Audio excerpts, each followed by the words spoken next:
Welcome to the deep dive. Today, we're taking a deep plunge into, well, the shared ethical and spiritual foundations of two groups you might not immediately connect: the Druze faith and Freemasonry. Right. One's an esoteric Abrahamic faith, mainly in the Levant. The other's a global fraternity. Pretty different on the surface. Exactly. But our sources show this really surprising alignment, particularly in their core spiritual rules. And we're talking more than just, similar moral codes here. Yeah, it's deeper. These traditions see integrity and loyalty not just as, good behavior guides, but as actual requirements for spiritual growth.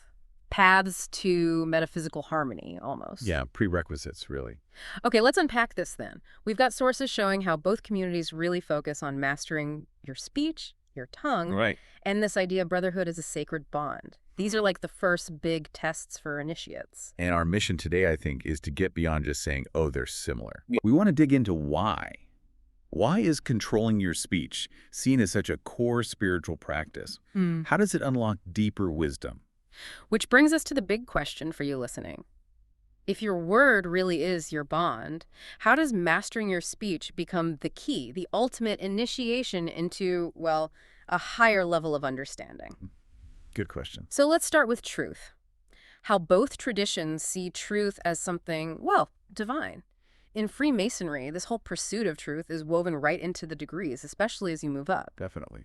Think about the York Rite, for instance, one of the pendant bodies. You've got the Markmaster degree. Ah, yes, the mark. Right, the candidate gets a physical mark, like a unique symbol.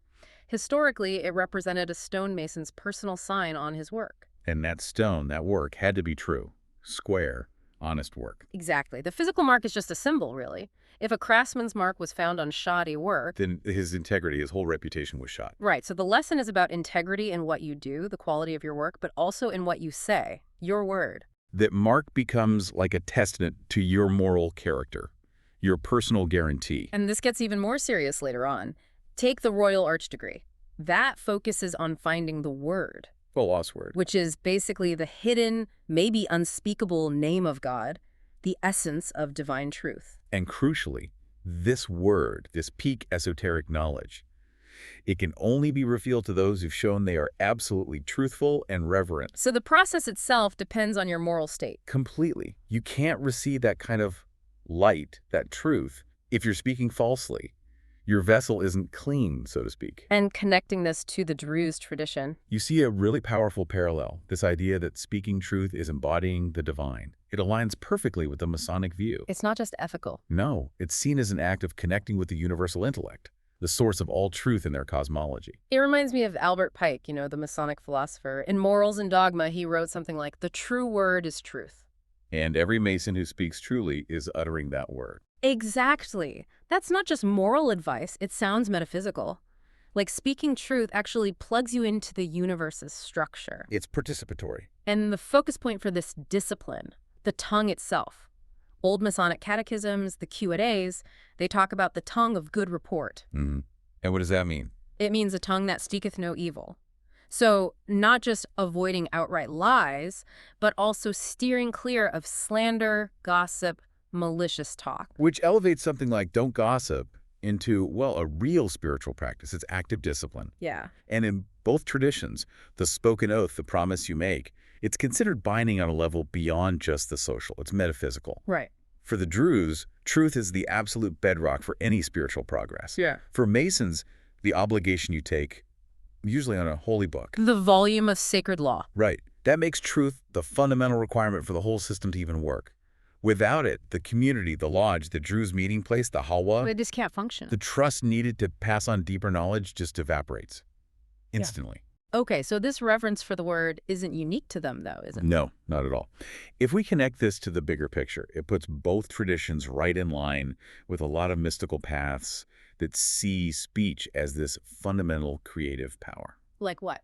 Well, think about Kabbalah. The Hebrew letters are seen as the actual building blocks God used to speak creation into existence. Okay. Or the Hermetic tradition, with the Logos, the divine word, as the force that orders the whole cosmos. Right, the ordering principle. Even in Sufi Islam, you have dhikr, the chanting or vocal repetition of divine names. It's meant to purify the soul, partly because the sound itself is believed to carry spiritual power. So this demand for a pure tongue, it's like an entrance requirement. Pretty much. The initiate has to consecrate his lips to truth, as some texts might say. It's an internal check. Are you fit? Are you ready to handle more light, more truth? That sounds powerful in theory, but here's where it gets really interesting for me. The practical side.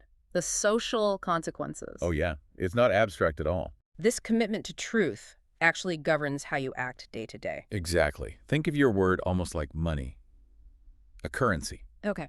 In both traditions, if your word currency is devalued because you're dishonest, well, you can't trade in the higher market of spiritual wisdom anymore. So what happens, like in the Druze community? If someone is known for being dishonest, habitually, they're just not trusted, not just with everyday things, but with spiritual matters. They might actually be excluded from the more private, esoteric gatherings. Wow, okay. And in a Masonic lodge? The consequences are serious there too. The core idea is a Mason must be just and upright. His word has to be his bond. Right. If a Mason gets a reputation for lying, he's essentially distancing himself from the real work of Masonry, that symbolic building of the inner temple. And in really bad cases, They can face charges. yeah, charges of unmasonic conduct. That term is key. Unmasonic conduct, meaning Meaning behavior that fundamentally breaks the principles the whole fraternity is built on.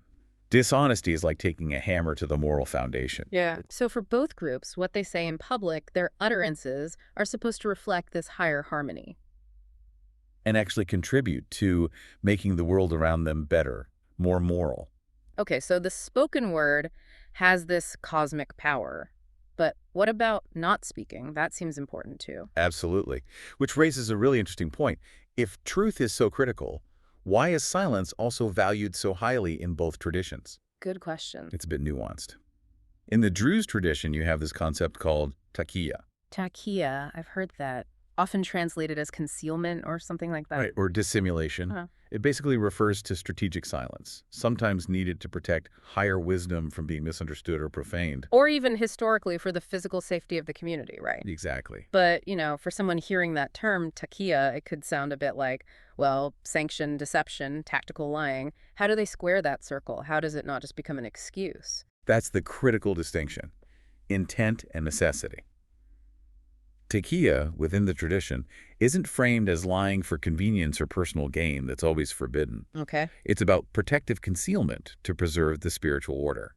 It's used when speaking the full truth would lead to danger, or when it would be cast before people totally unprepared to understand it, like the biblical idea of not casting pearls before swine. So it's restraining the tongue to guard something sacred. Precisely.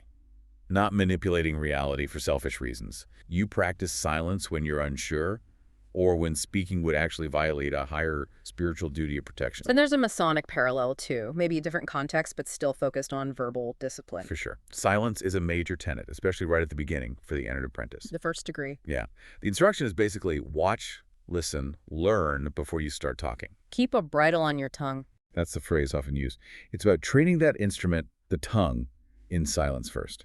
You have to learn to control your passions, your thoughts, before you let them out through speech. So only once the tongue is disciplined in silence. Then, and only then, is it considered ready to speak words that are truly meaningful, constructive, and truthful. Okay, let's pivot then.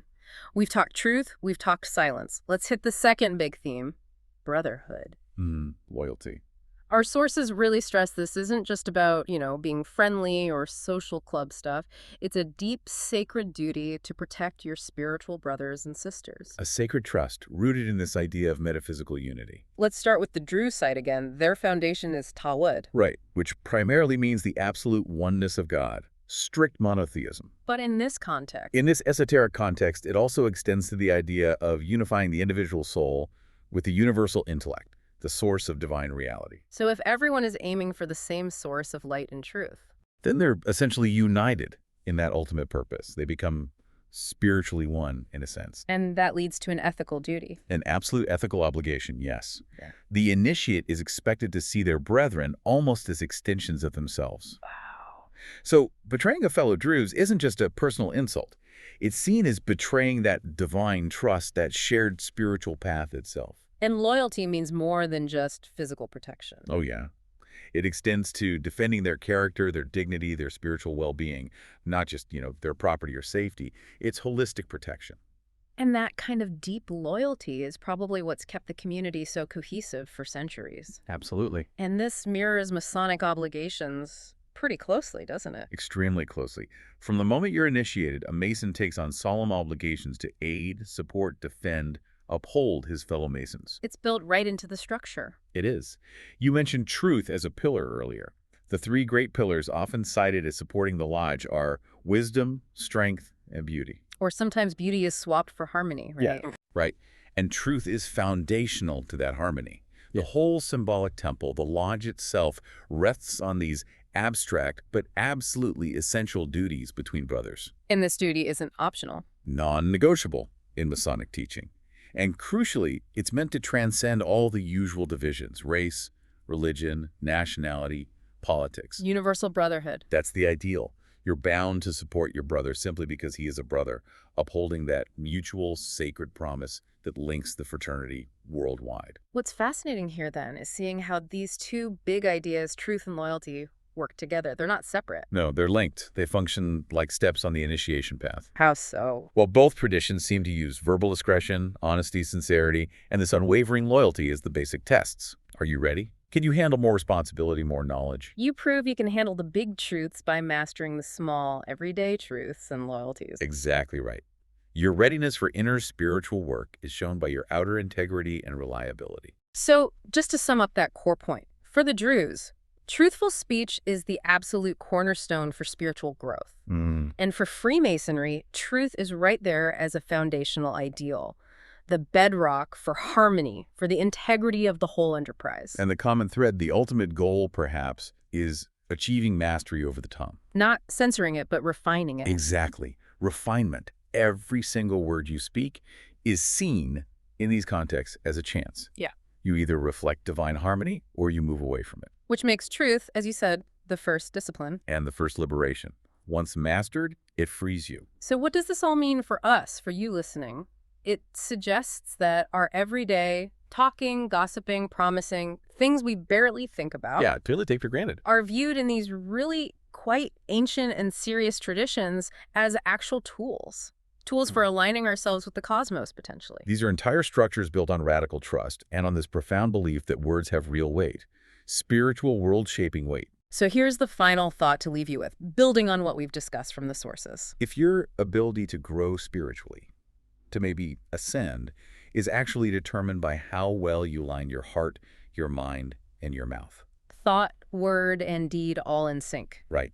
If that's the case, how does adopting that perspective change how you handle conflicts, how you keep secrets, how you make promises in your own life day to day? Think about it. What if you tried practicing that kind of radical honesty, that careful speech, backed up by absolute loyalty to those you've committed to?